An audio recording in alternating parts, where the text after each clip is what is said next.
Hello, everybody. Before we start this interview with Tim Jacobus, I just wanted to quickly remind you all that if you would like to order a print or sketch from Tim himself, you can go and visit his website at jacobusstudios.com.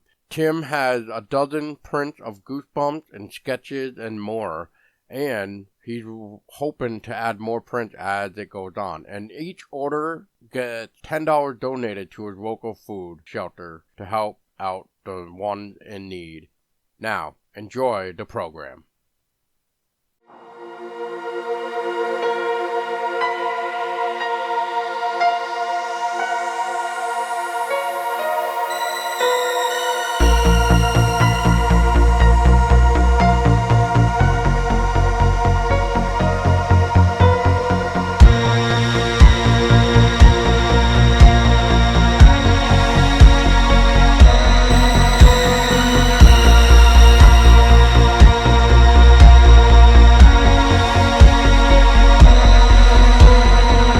Welcome back to another episode of the Everything Horror Podcast. My name is Paul Doski, and with us is a legendary guest, as I may say. Well, at least to me, because he was part of my childhood growing up that helped with some book series, which I don't want to say just yet, but I mean, you know, it was basically the childhood of terror, basically. Like, it just didn't make you want to grab a blanket and a flashlight and read it under there. Then I don't know what you've been doing for the past 30 years or whatever age you are.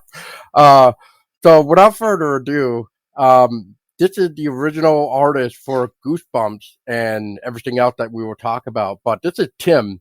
Tim, welcome aboard. Hey, Paul, what's happening? Thanks for having me. Oh, it's a pleasure, man. And it's been one of those days, I guess. um, Other than that, man, I mean, what is it? Goosebumps just celebrated its 30th anniversary. There was a lot going on there.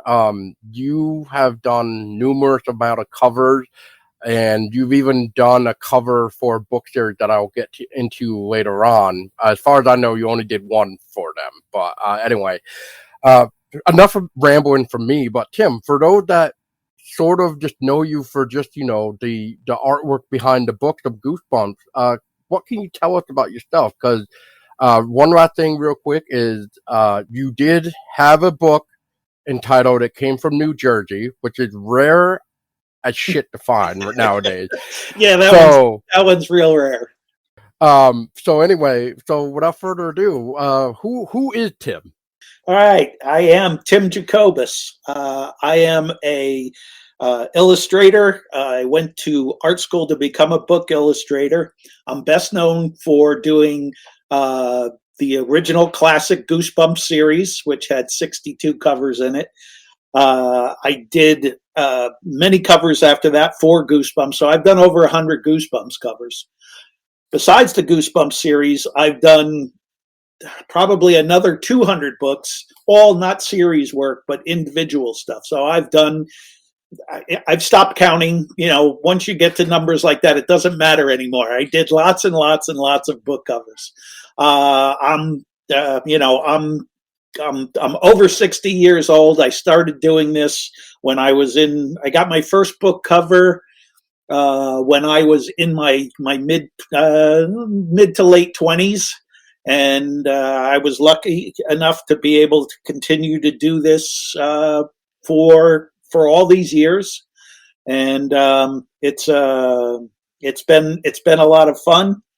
And just to touch on this, because this is the reason I'm here, is I went to school with a bunch of really fantastic artists, and I've met some other guys over the years who are in the same business.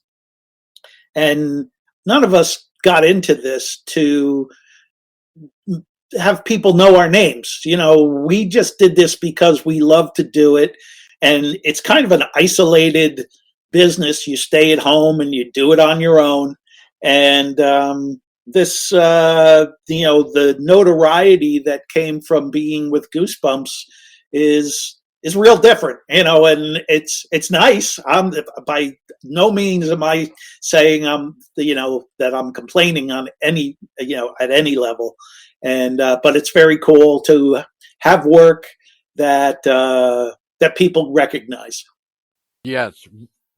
And you know what's sad too is like well, not sad, but like honestly, when you first start to think about reading and stuff, you don't really necessarily, well, sometimes you do, but sometimes you kind of forget like there's an artist involved. Like I know, like when you're a kid, you're just like, oh, it's a book, like it is cover, oh my god. Like I remember the first Goosebumps book I ever picked up was The Return of the Mummy, and it was just the cover art alone. But after that, it was like, with R.L. Stein and writing, you kind of just get lost in your own little world. But I guess what I'm trying to also say is, sometimes you kind of forget to even look at who is the artist, so you can appreciate what else they have done. Yeah, yeah, and what was nice is if let's just in an alternate universe, R.L. Stein only writes one or two Goosebumps books, he would have never bothered to figure out who I was. It was just that after month after month, cover after cover, all of a sudden you've got a little art gallery going on your bookshelf, and that's when that's when us artists start to get some attention. We're just drawing attention to the books, not to ourselves. And all we want you to do is get your attention good enough to get you to pick that thing up. And if I can get you to pick that book up, I've done my job. It's RL's job after that. Well, that's fair enough. And you do have some like interesting artwork covers, which you have a funny story behind one or two. I remember one specifically, but real quick, since you brought up an interesting topic here, real quick. So one of the books that I also know you from, because of the fact of it reminded me of Goosebumps in a way of the cover art alone, but the cover style is what I should say. But I mean, you doing it too is also a plus. I mean, it was great to see your name in that too, but it was oh god, I'm probably gonna butcher the publisher's name, but it's like Bard Press. They did a series, 4-book series so far for Frightland, and Yes, you yes, did one of them. I And did one of the covers for that. Yes. yeah. Oh man, oh crap, I can't even remember the title right now. But it was basically the Yeah, Bigfoot one. I think it was called The Wild Man, or the character on the cover was the Wild Man, and it was a Sasquatch Bigfoot type character. And yeah, I loved working with those guys. I know that they were trying to get that thing going, and I know they put out a number of covers. And you never know, maybe down the road we'll be doing another. But that was fun. That was really fun. Yeah, and shout out to them too, because that was great. I actually loved it too. So obviously, I got all 4 books for Oh, the good, time being. cool. Yeah, I didn't get a chance to read them, so that's good to hear. I only usually when I'm working on these things, the stories aren't done, and I can get a synopsis about what it's about, or sometimes I get a chapter. So that's great to hear that it delivered. Yeah, oh yeah. Speaking of which, like from what you just said, so they sent us like a little preview of it, kind of unfinished. Like the grammar wasn't the greatest, but they let us use this much information, like a chapter, I want to say, or 2 chapters, and we were able to write a little review for them. So it was nice to even do that. But I mean, just the fact that like once again, I like your name was right there, and I'm just like, like I'm on board now. So I So just is that love your work. so did they let you? So how did you get to put your 2 cents worth in? Because you were part of the fundraising, or because you run this podcast, or how did they reach out to you to get your your opinion? I actually reached out to them because besides the podcast, we do have like a little site where we like to review and Oh, that's cool. review things. Yeah, yeah. Uh, so they actually wrote back to me and basically said, "Yeah, we can show you, but just know this is not all the way finished. Like, the grammar is Yeah, yeah. not touched up." And I'm like, "Oh, dude, I'm not too worried about that, but I would love to help you guys out." So yeah, so that's how they basically did it. They sent me like that small little piece. Nice. Yeah. I'm assuming though, going off of that with like the little synopsis or chapters, is that how it worked with you though? Like, so, I guess what I'm trying to say is that how you would create the covers? Is just by the synopsis? Yeah. So when Goosebumps got started, the only book that was semi-complete was the very first one, which was called Welcome to Dead House. And RL had gotten kind of a jump on that one before I was selected to do that cover. And so there was a good solid, full chapter for me to read and get a feel for it. As we got going, being that all I have to do is create the cover, he's got to write a whole book.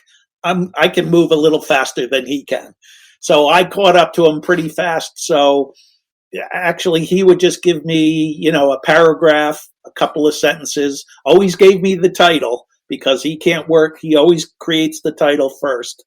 And that's what I got to work with. And that's not, it's not typical. Usually there's a book that's relatively complete, done before the artist gets involved when you're working with a standard publisher. But we were moving quickly, and that's what I got.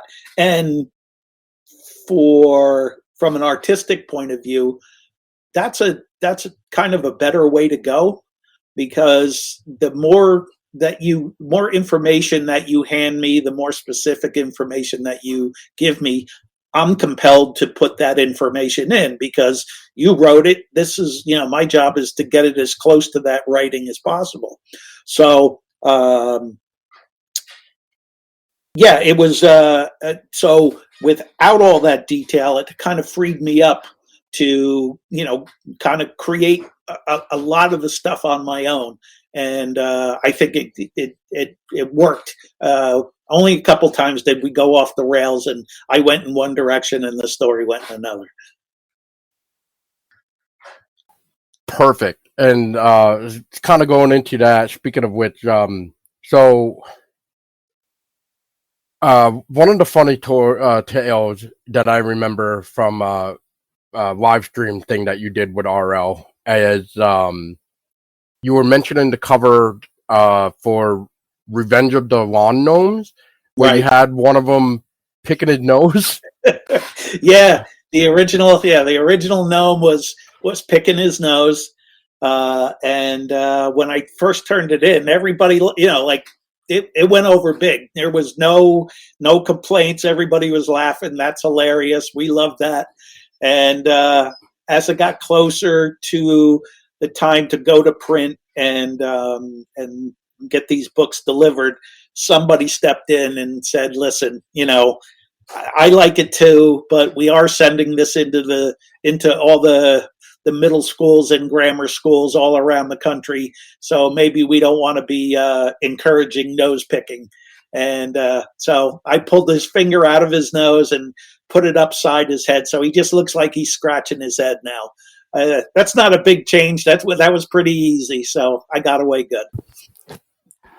Okay, yeah, that's always a good one. I want to say the other one that you mentioned, and I think this was the last one that I remember hearing, but it was say cheese and die.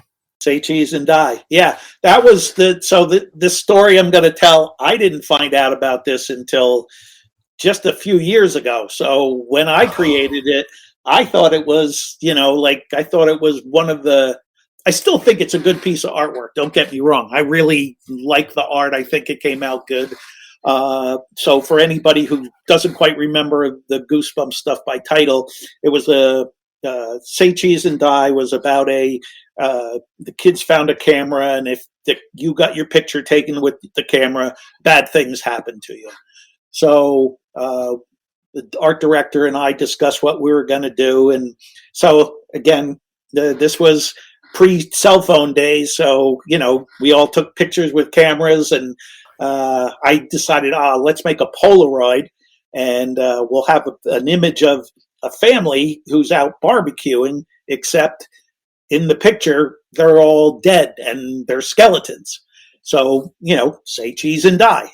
This will work, and as we discussed, we're like, yeah, that's great, let's do that.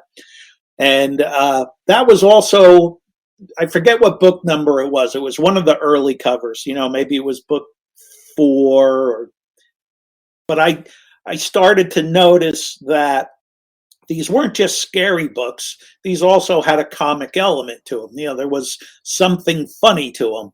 And of course, as soon as I heard the title, Say Cheese and Die, that's a half a joke right there to start with. So I started to go, okay, I get it. Instead of just being pure horror, let's keep these things, try to make them a little bit lighter. And so when I did Say Cheese and Die, I thought I kind of like nailed it. And so fast forward 20 years, and I'm with RL, and I think we were at a bookstore the first time I heard this story, and they delivered that painting to him, and he's like, "Wow, that's really a nice piece of artwork, but there's no family of skeletons barbecuing anywhere in my story." And he's going, "What am I supposed to do with this?" And they said, "Well, it's a lot harder for Tim to change the artwork than it is for you to write something else. So you need to write something else." So when you go back and read the book, he's annoyed as anything, but somewhere in the middle of the book, he had to put in a dream sequence, and that says, there was a family of skeletons. And so, yeah, he was annoyed. I always thought it was such a good piece. Now I don't look at that art so fondly anymore. Oh, that's funny. That's a good one. You have to go back and put in the dream sequence.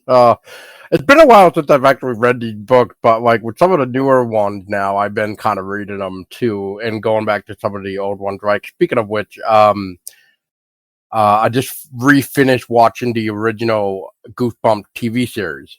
Yeah, it's way more fun watching them now than when they first came out in the 90s.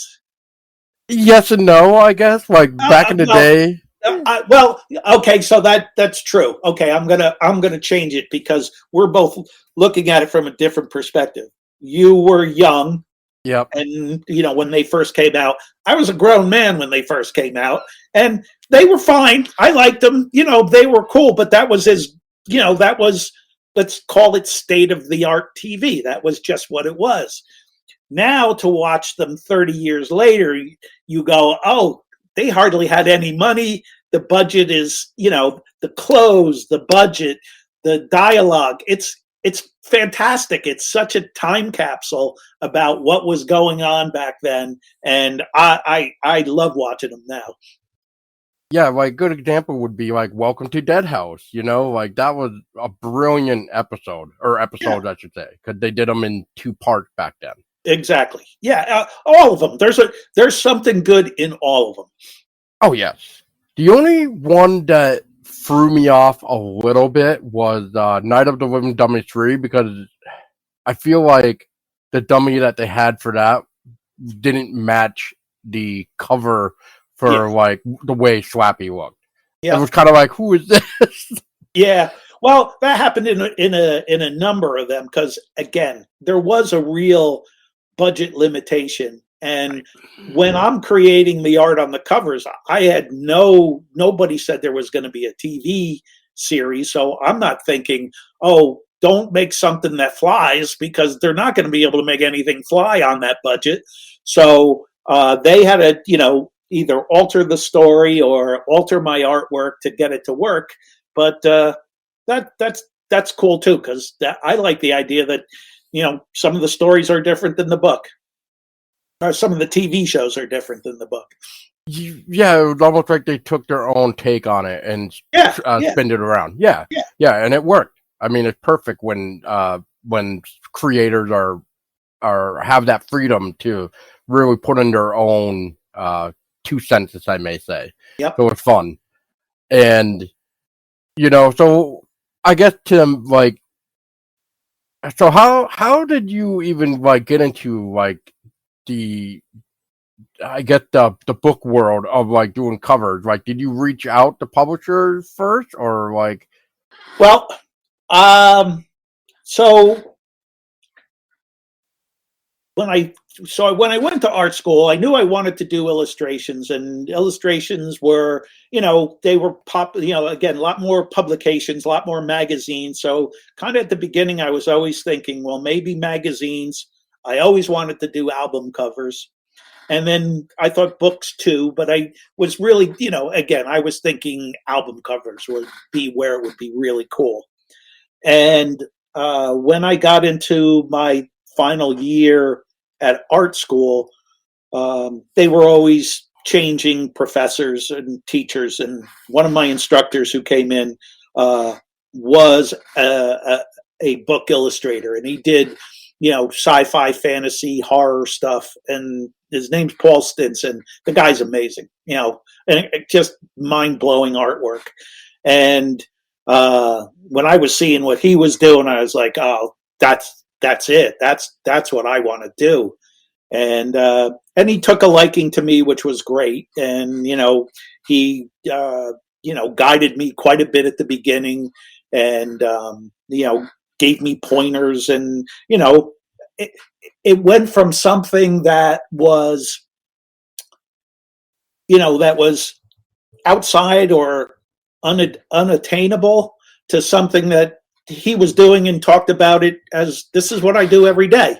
So it took on a, oh, this is doable. This is real. This is not this isn't a fantasy. So that's what got me sparked. He actually, right at graduation, he said, okay, this is what I want you to do. Get your portfolio together. And where I grew up and where I went to art school is it's less than an hour outside of Manhattan. It's not far out. And he said, what I want you to do is get your portfolio together. Goes on, I forget, it was a random weekday. We're going into the city on Wednesday. I have to go see an art director. I have to deliver a painting. And I want you to come with me, bring your portfolio, and the art director will take a look at your portfolio. But that's not the point to going. I want you to just come and watch and go, oh, this is how I want to show you how I interact with an art director, what it's like to go in, what art directors say. He goes, you're not going to get a job. This isn't a job interview. And, just it's part of the experience and making you more comfortable. So when you go to an art director's office on your own, it won't be the first time you're there, and you'll be a little bit more comfortable. And it was, it was very enlightening, to see the most mind-blowing or intimidating thing about going into this guy's office was, back then, no digital art. So all art was on canvases and illustration boards, and, everything was tangible. And all around this guy's office were fantastic artwork, just leaning against, on the floor, leaning against the wall in piles, 10 deep. And and 10 this way, and then 10 down the other. There were literally hundreds of pieces of artwork in his office, and just going down and looking at them, everyone was greater than the next one. So all right away, you're just going, oh my God, the talent that is just coming through this one man's office is mind-boggling. So the guy looked at my portfolio, and basically, he said a lot of really nice things, and it was very helpful. But the takeaway was, okay, you did good in art school. These are nice pieces, but it looks like a art school portfolio. So if you want to come into the city and look like a real illustrator, all your art has to look like a paperback book cover. You can't show them something and then make them go, oh, well, I can kind of imagine that what it's going to look like. So size, dimensions, everything has to look like a book cover. So I went home after that and spent a long time. It probably took me, I think I saved one painting out of my school portfolio, and then I did a whole bunch of other ones, and it probably took me 18 months to 2 years to get those together, and then went back to the city and tried again, and eventually got that first book cover. So going back to what your original question was, that was, having that instructor was a real linchpin in getting me started. Wow. Now, so that's a great way to start it, to get into the business. Now, when it came down though to Scholastic looking for the cover artist, I'm trying to figure out how to word this. Like, did you hear about it somehow, or did they somehow find you to reach out? So by the time Goosebumps came out, I had been doing book covers for a couple of years. Not a lot, probably 5 years or less. But I had worked with people at Scholastic, and I had done a few covers for them, and I had proved myself to be consistent. My artwork was, like, there wasn't like, oh, that one's good and that one kind of sucks and that one doesn't look like like, my work was consistent and I was dependable.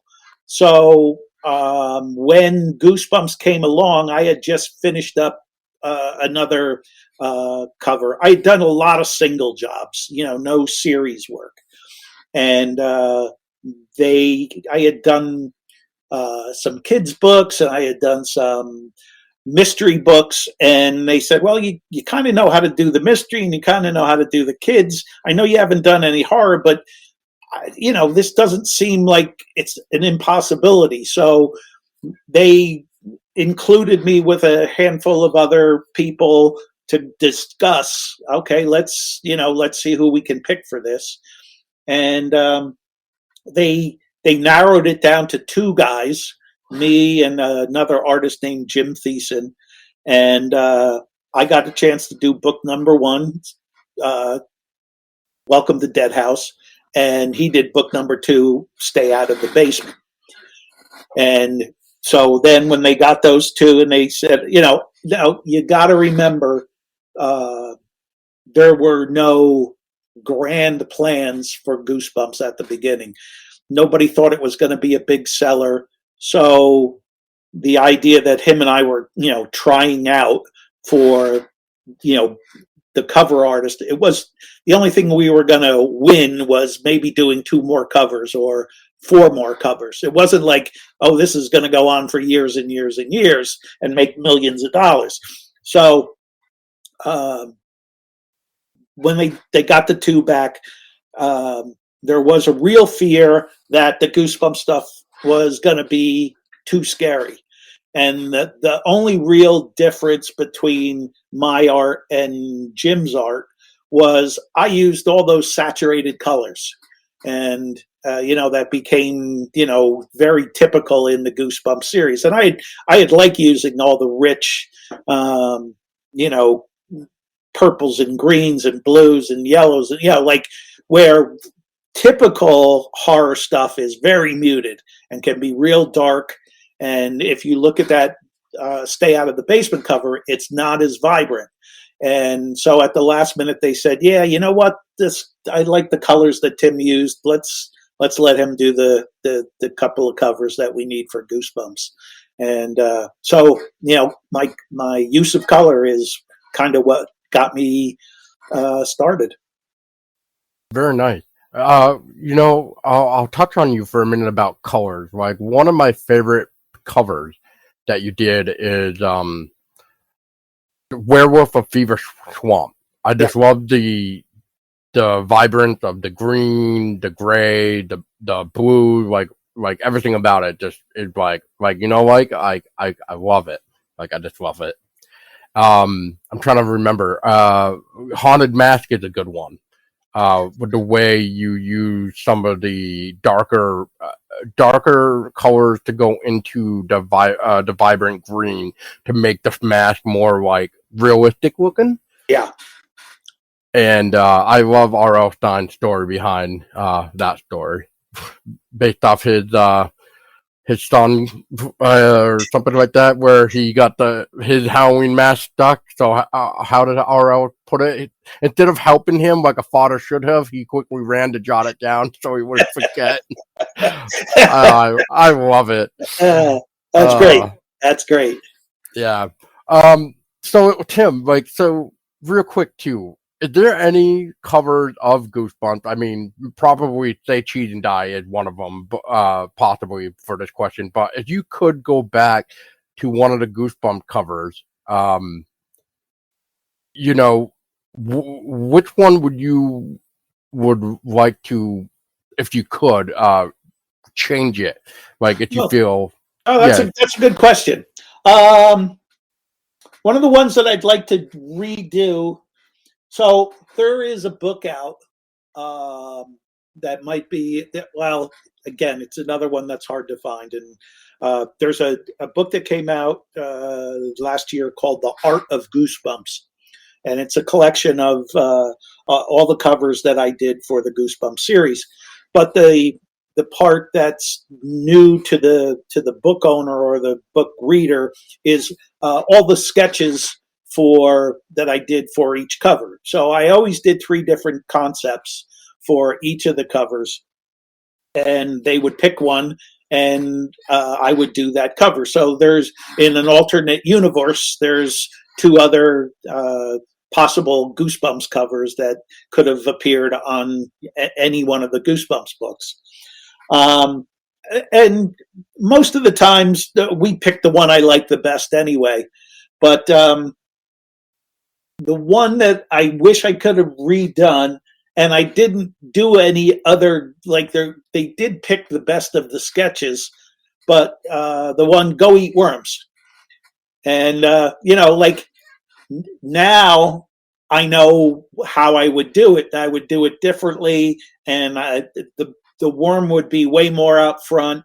One of the worms would be way more up front and way more menacing, and I think it could have been way more dramatic. So that's one that just pops into my head. Go Eat Worm. That's a good one. That one had some.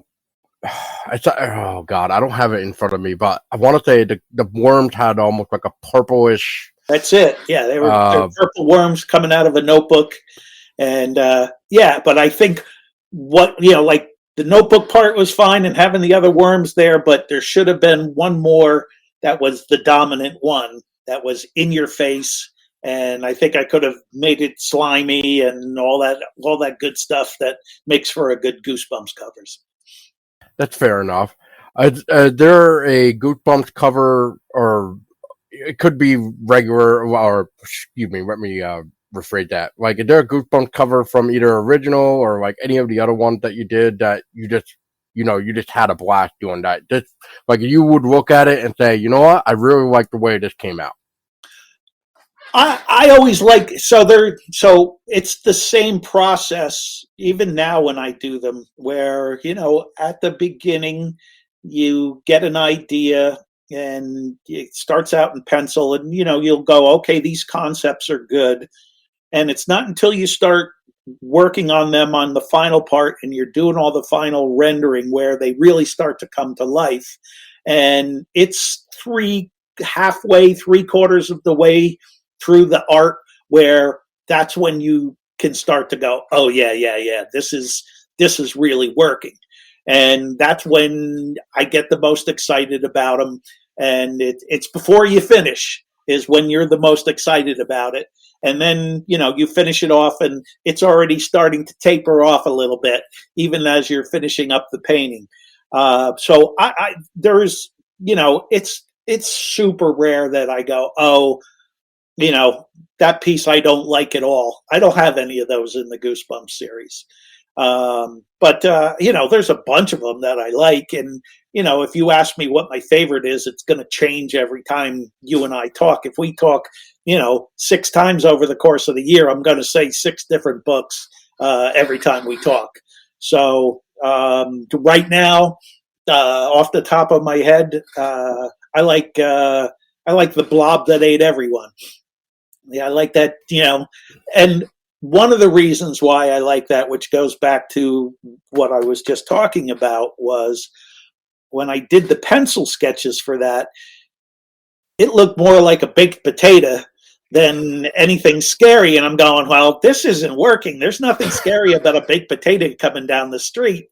And so it wasn't until we got the colors all going and got the pinks and the veins and all the gooey stuff coming out of his mouth before it actually came to life. Perfect, man. Perfect. I love it already. Speaking of which, we need to get somebody to now write a scary story with baked potatoes. I think that would be amazing. That would be amazing. That would be. Oh man. I know I said the Werewolf of Fever Swamp and the Haunted Mask are some of my favorites. I can't even. I love the Blob That Ate Everyone too. The way the Blob looked so menacing too. And we were just talking how you wished the purple worms had a dominant one. So it would have been more interesting to see what this dominant worm would have been in that type of perspective. God, what's another good one that I used to love too? I can see it in my head, but what is the name of it? It was Tell me what it is. I'll tell me what it looks like, and I can I'll pull out the name. It was like aliens in a bathroom, like slugs or something in the Yeah. That was Monster Blood 4. Thank you, Monster Blood. Yeah, that was actually the last one in the classic series, number 62, and I like those guys. But that's it.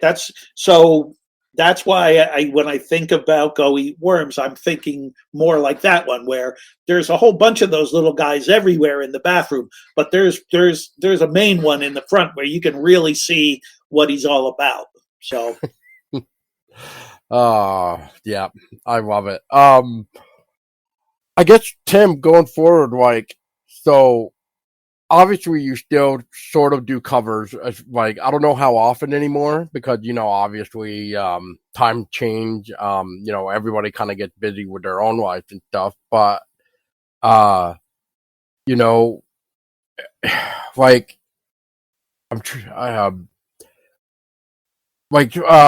guess are you still looking for project to work on? I know we kind of mentioned Frightland. The good one that you did one cover for.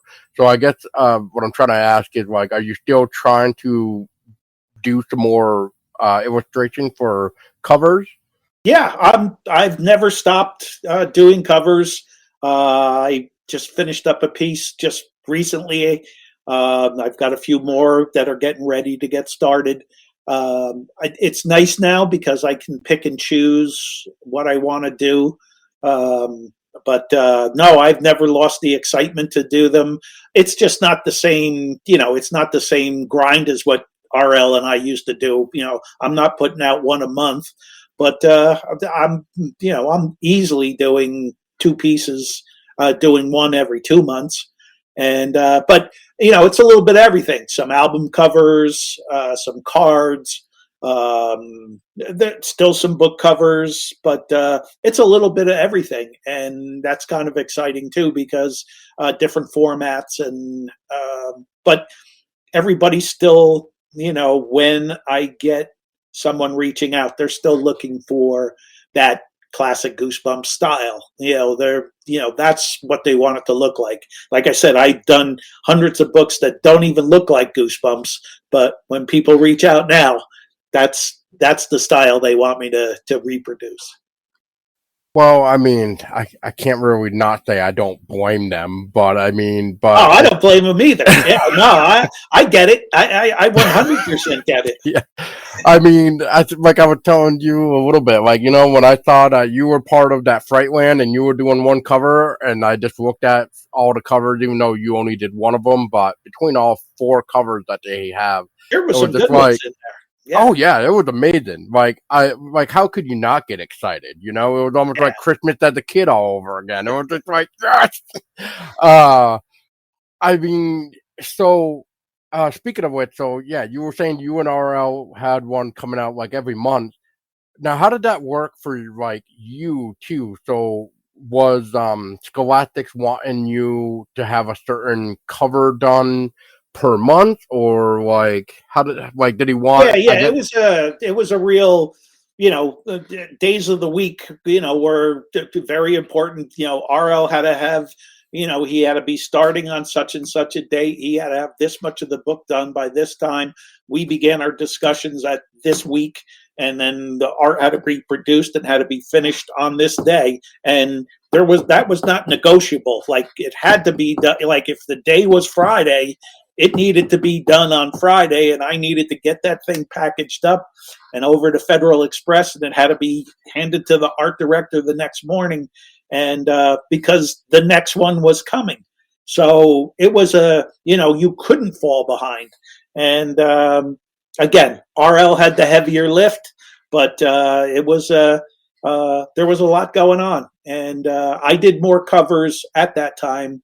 Um, for other book series. So I was working on Goosebumps, which was a regular thing, and then I was doing other covers at the same time. So yeah, it's a job. You get up and you got to make the donuts, and yeah, you had to get stuff done, and but it was never. I've done a lot of different jobs growing up and as a kid, and even as an adult, where there's hard jobs out there, and sure, there were times where it got stressful, or you had to put in a lot of extra hours to get something done. But again, I'm in a house and there's a roof over my head, and I've dug some ditches before. I've carried bricks on a as a laborer on a mason, with a mason. I know what hard work is, and this isn't that hard. So it sometimes it was, there was a strain to it, but it's not hard. perfect, perfect. So uh, going into your art a little bit. So you mentioned sketches and stuff. So is that how you always do your artwork? Like you start with sketches first, and then I don't know what your process would be from there. I know some nowadays they sketch first and then they scan it or something to get it into the Photoshop to make it pop that way. Yep. I mean, do you prefer what some people like now, which is they just do everything on the computer? Yeah. So um, because the Goosebumps series was happening in the 90s, digital art really hadn't become something that everybody could do. It was in its infancy, and only bigger companies had the ability or the technology to do it, and it wasn't something that was affordable to any of us. So I learned how to draw and paint, the traditional way. And the original Goosebumps artwork was acrylic paintings, uh, 20 inches by 20 inches, combination of brush and airbrush. Airbrush gave it that nice polished look to it, and smoothed everything out. And but then, in the early 2000s, mid 2000s, digital art came along, and the publishers actually gave us kind of an ultimatum, saying, "Listen, you got a couple of years to get it together, but as of this date, which was 2 years down the road, all your art has to be digital, because it's so much easier from a publishing and printing point of view to have your art not be tangible. And, it takes out a number of pain in the neck steps to getting things done. So, I had to relearn what I was doing, but I always wanted my digital art to look like my traditional art. And the thing that I found was the best was to do that, what you described as your first example, where I start outside the computer with a pencil on my desk with paper, and I start to draw the same way I used to draw when I was doing Goosebumps, same way they taught me to draw when I was in art school. And I construct my images that way. I get them to a point where they're real, they're pretty tight. And then I scan them into the computer. And I use Photoshop, and I use one of those Wacom tablets, which is it's a surface, and I have this pen, and so I'm still drawing and moving my hands in the same fashion I would be moving them when I would do it traditionally. So the art that is now digital still has a real traditional feel to it, because I'm doing a lot of the things the same way I used to do them. The thing that's wonderful is the undo button. There was no undo button in the airbrush. So so now, if the job is commercial, meaning if you hired me to do your album cover or your book cover, it's going to be digital art. But if you're hiring me to paint you a painting that you're going to hang up in your living room, well, I'll go back and do traditional art, because it's going to be something that hangs on your wall, and it warrants to do it the old-fashioned way. Fair enough. Yeah, so this would be a good example. So, like, I'm recollecting Goosebumps, just because tough ones out there, right? Huh? Some tough ones to find, right? I actually have all the original ones. All right. I have a list thing going on, so I just got all the originals. I have some of the Give Yourself. I'm missing some of the Series 2000 stuff like that. I really got a list online that book that I need to complete my collection kind of thing. And but the first thing I really wanted to tackle was the original, because once again, your artwork, and it was around my childhood, so it was like that nostalgia feeling. So now, as with the new artist, I can't even think of his name right now, and anyway, that does the covers for Goosebumps now, which he doesn't do bad, but he's excellent. Yeah, and well, I don't want to say bad, but I see what he's doing. Like, he's keeping it nice and simple. He just had the whatever the villain is, and that's gonna be told in the story, and that's all you get. Where you kind of made it more like, here's the creature, and then here's the atmosphere behind and here's where he lives. Yeah. So, but you can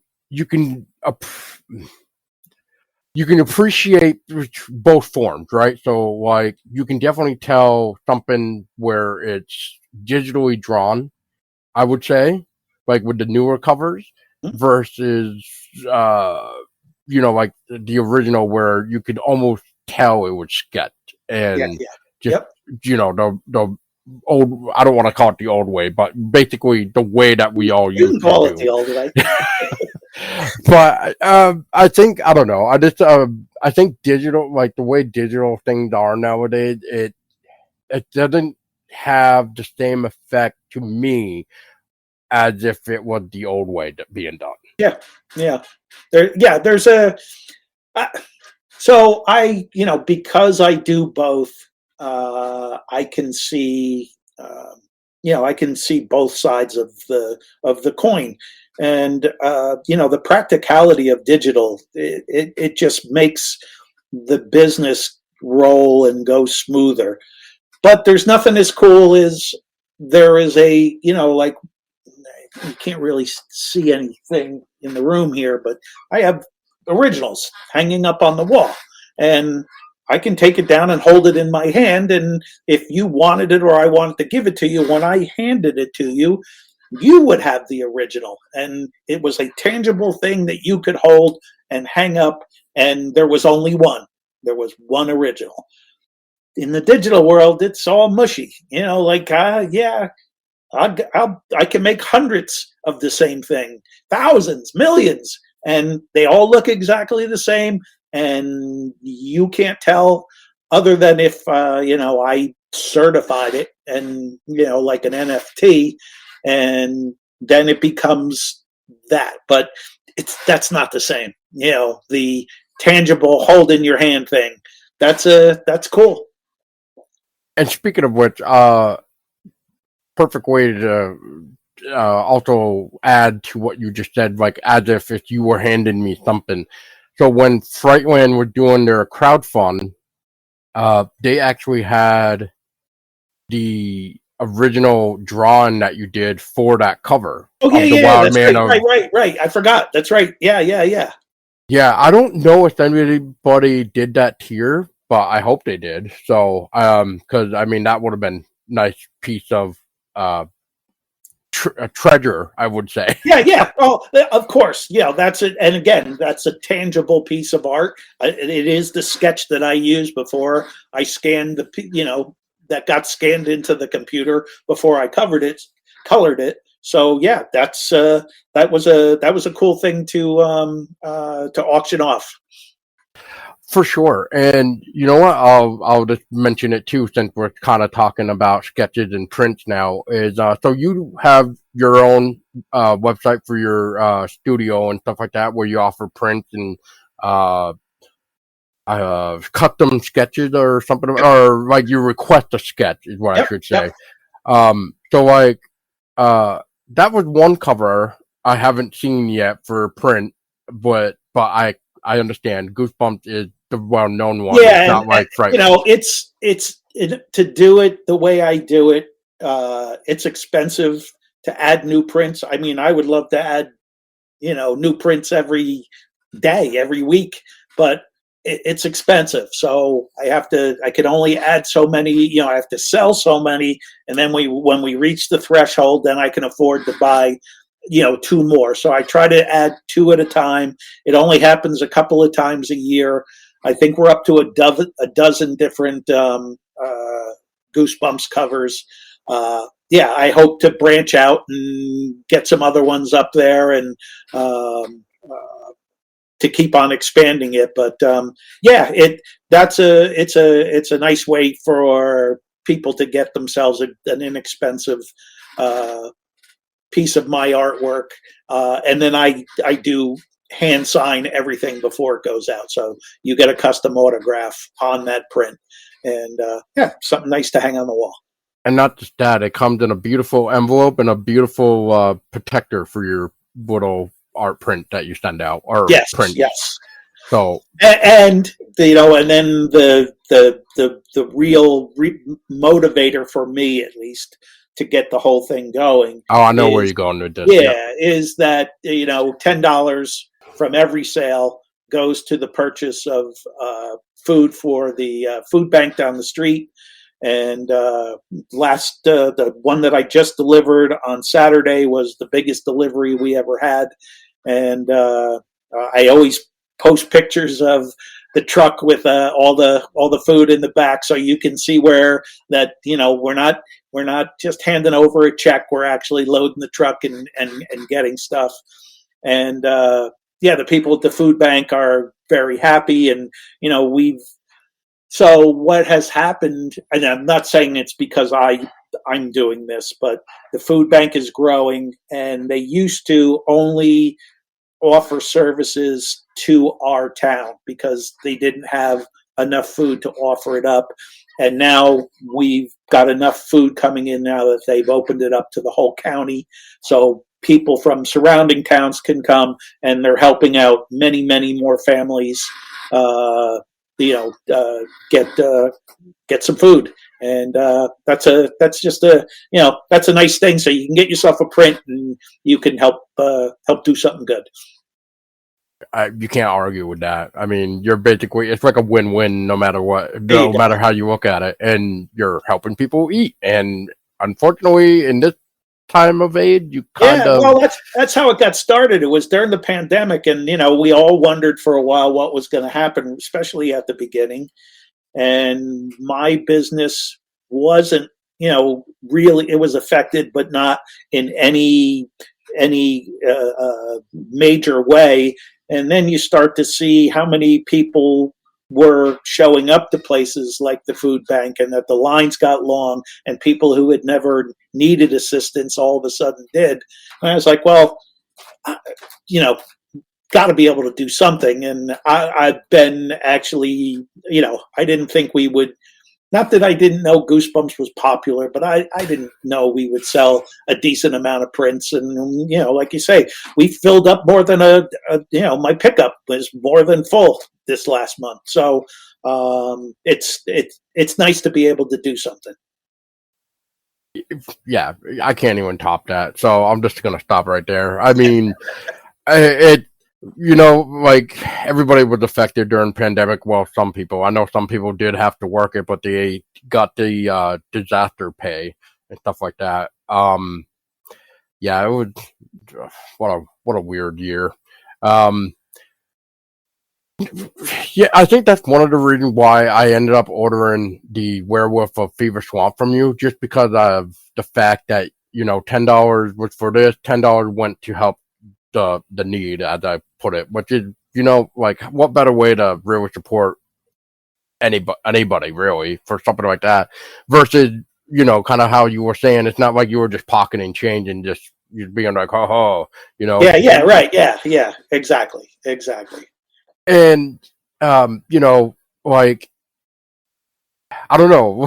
I'm trying to figure out where I'm going with it, but it was just basically like it's just a nice way to really be like, you know what? Because of what he's doing, I want to buy more. So I guess what I'm trying to say is, at some point, Tim, you will be seeing another order come through. Oh, that's cool, and that's nice because we started the thing. I just made up a number and said, okay, we're gonna charge this much for posters, and we'll give $10, and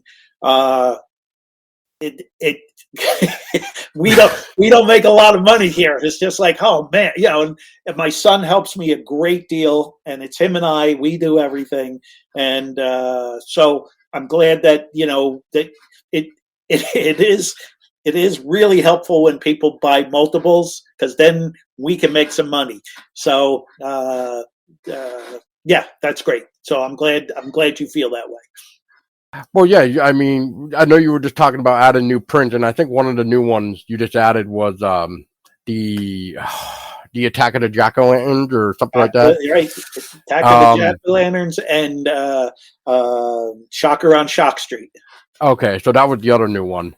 I thought I was there before, so I couldn't remember what was new. You have so many good ones that I was just like, I just want them all. Well, that's funny too, because I get tons of people order. And then I send out an email that says your order's on the way, and then people write back and go, what one I really want is, name your cover, and it's just like, yeah, I know, I'm trying, man. I'll get there. I'll get there eventually. We'll get them. We'll hopefully, if everything goes well, they'll all be there at some point. That would be amazing. We're a long way. We're a long way away. Well, no, not really. We got a dozen under our belt, and there's 62, so it's not impossible. You got like a third there, so we're all good. I mean, yeah, it would take some time. It might actually help you too, since you're talking about maybe helping you get money too, in a way of like helping the need at the same time. Have you thought about maybe doing like a print bundle? Like do a bundle for them? Oh, okay, yeah. No, I haven't structured that, but that's a good idea. Yeah. Yeah, I mean, I just think, idea. Yeah, I just think it's usually better that way because, like, sometimes it might even help you in the long run of getting more prints. I believe would be the best way that I'm trying to say this. But yeah, I mean, it's a great way to get more people's attention too. So it's Yeah. like, oh, I can get, let's just say, all 12 for this amount. Right. Right. Right. Now I have them all. Yeah, You know. that's a good idea. No, I didn't even. Yep. Well, see, look what just came out of this. Now I got something to think about. Wow, I'm glad. I'm glad. And you'll have to let me know when Frightland you get a print Okay, too, because I'd love that there you one. go. All right. And stuff like that.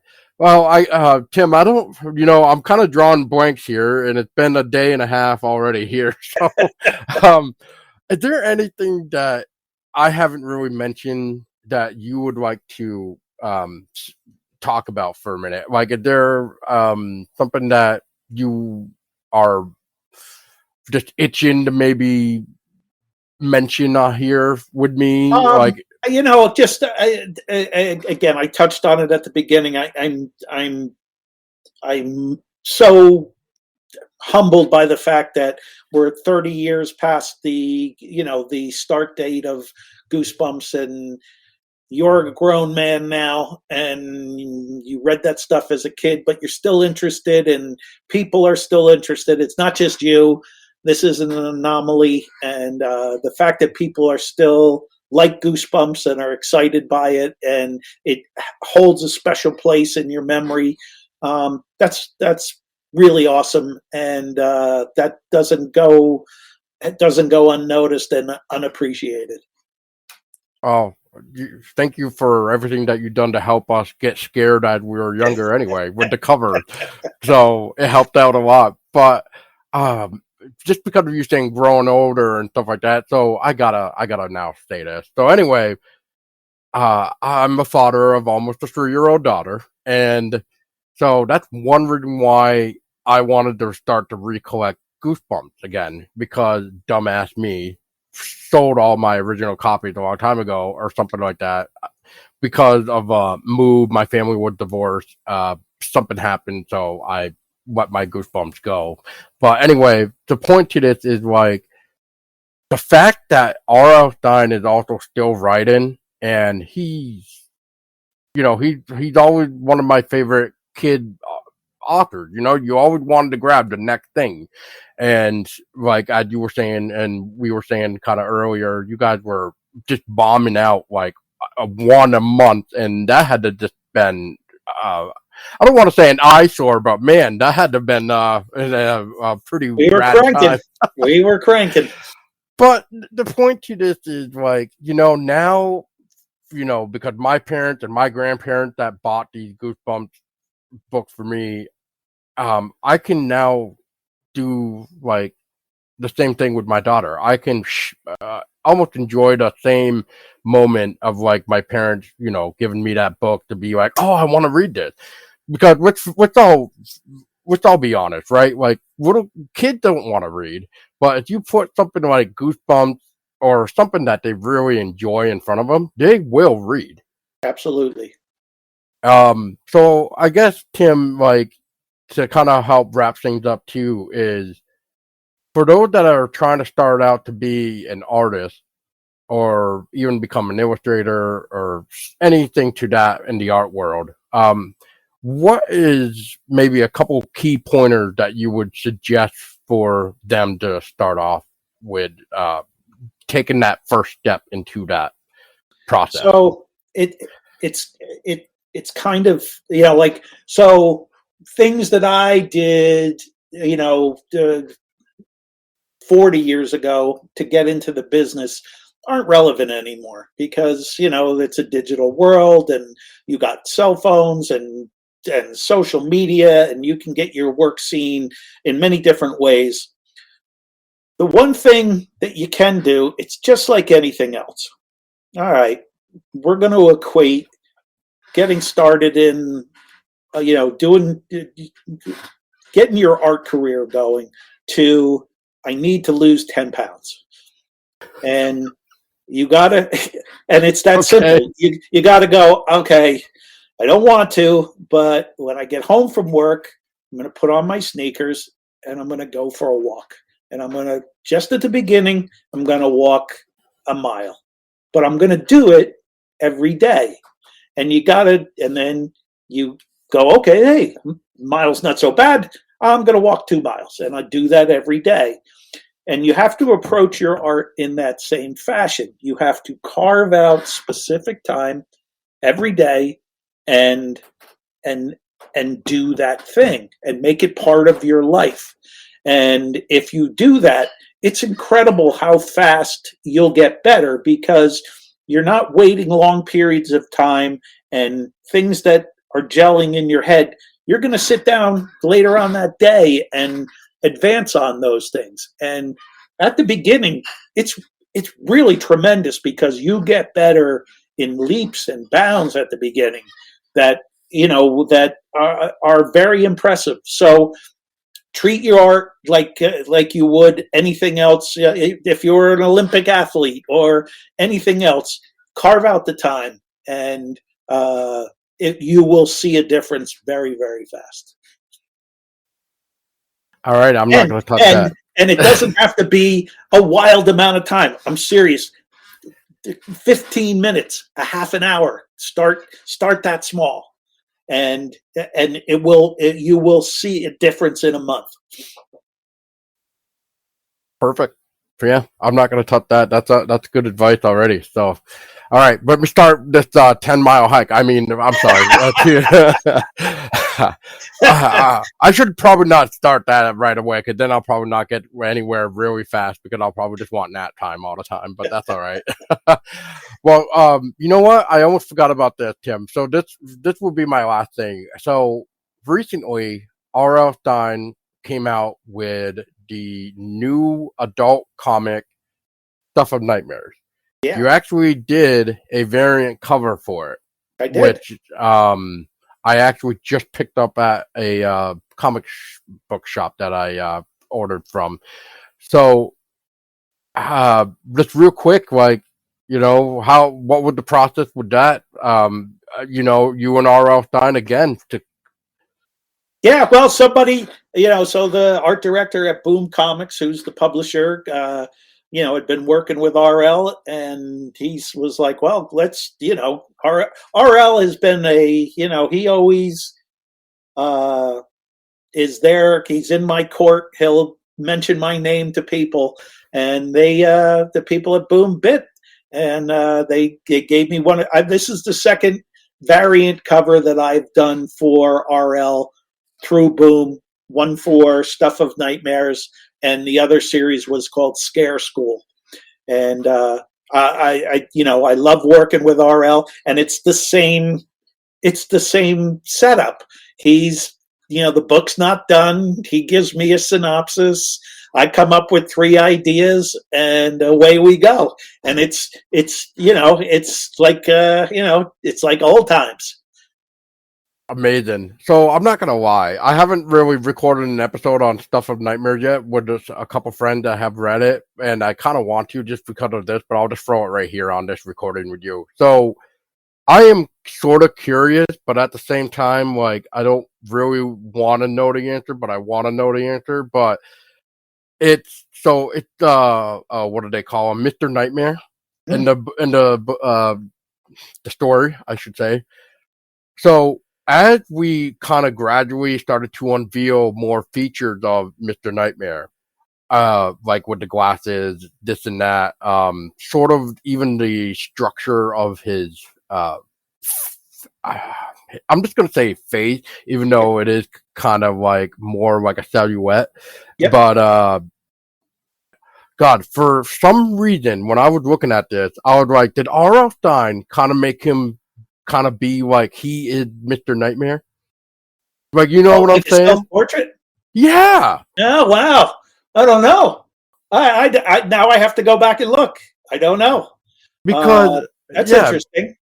Well, I've seen some recent pictures of him, pictures with him holding like Night of the Squawker, his latest Goosebumps Slappy World book. Yep. And stuff like that. And then I just happened to just dive right into this, and I was just like, I'm like, wow, like, why do I feel like this is supposed to be him? Yeah. Huh. Uh, I would be surprised. That's not his style, but maybe. So the original. No, that's a good question. That's a good question. Yeah, I don't know. I don't know where to go with that. We'll just put a great big question mark on it and say we'll return to this in the future. Hey, listen, we'll go with a big could be. It could be, yeah. I don't know why, but nonetheless, I mean, I loved it. I loved the cover art that you did for it, and I'm just glad to be able to actually own a copy of it now. So, so once again, Tim, thank you for your time. I appreciate you making time to even do this to talk with me, especially as like a fan of Goosebumps and stuff like that. So as I may say, it's an honor to really talk to you right now. I appreciate it, Paul. This was fun. Yeah, thank you. And if there's ever anything that I can help you with in the future of I don't know, if there's anything if I need to promote something, I'll reach out to you and maybe we can, jump online again and you can help me out. But I'd love to. Appreciate the airtime.